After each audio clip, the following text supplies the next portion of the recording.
My district was hit by Hurricane Ian 2 years ago. So we were devastated, like so many other communities were devastated by Helene and by Hurricane Milton. My question for you actually surrounds the firing of Miss Washington. She had given multiple interviews where she claimed that avoiding politically hostile homes is commonplace throughout FEMA. Is this a practice at FEMA? Congressman, there is nothing in any of our policies, our training, or our information sent out to our field workers to avoid any home for whatever reason, especially not because of a political affiliation. The actions of this one individual are not representative of the work that we do at FEMA. Now, Administrator, I got an issue because, and I will submit the article for the record, according to a New York Post article titled, "This is not isolated." There is a FEMA official who spoke under the condition of anonymity who says that the agency's practice of skipping Trump-supported houses or avoiding white or conservative-dominated disaster zones altogether is an open secret at the agency and has been going on for years. So, Ambassador, this is a statement given to the Post by an employee at FEMA. What is your response to that statement? We have investigated this incident, and it is still under investigation. We are working with the Inspector General to determine whether or not this is broader than this, but the evidence that I have seen so far shows that this was an isolated incident and it has not gone beyond what this one employee did. So, follow-up question to that. Has FEMA finished its investigation into this matter?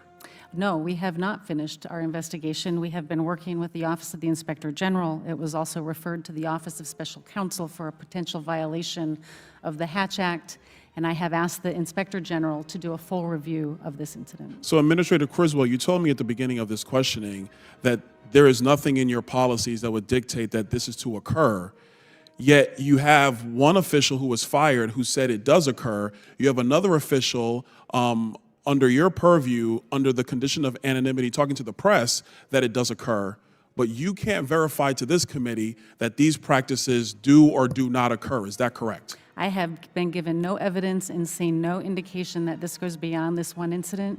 If you have specific information, I would welcome that. Are you prepared to turn over the communiques between your supervisors and their field representatives and upper-level management at FEMA to this committee?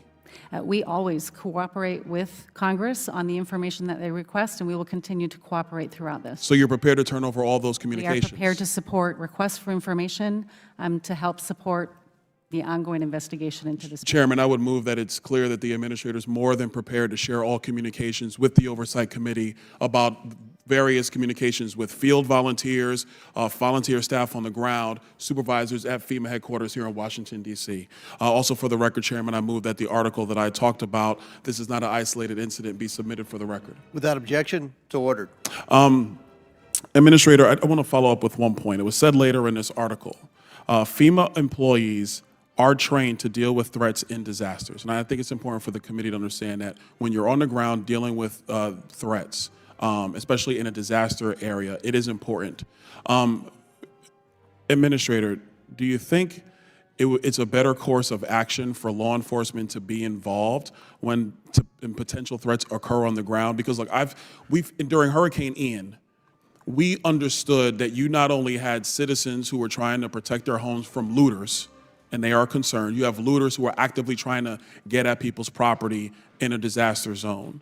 But apparently it appears that you have employees, whether you know or not, who are trying to take matters into their own hands. So wouldn't it be a better course of action to involve law enforcement who is on the ground in a prolific manner? And it's not just local law enforcement. I know from personal experience, it is other law enforcement agencies that are on the ground in support to neighboring communities. Would you agree with that?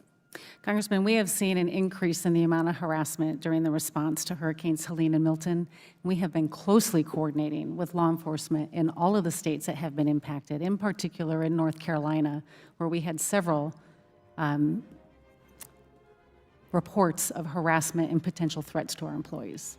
Okay, fair enough. What I would also let the committee know, as somebody who's had to deal with this firsthand, it's important for citizens to understand that it's very difficult to go through the FEMA protocols. We have had many amount of citizens who applied for direct assistance were denied, and they had to work through my office to do that. I'm quite sure my colleagues who have had to deal with FEMA have dealt with this firsthand.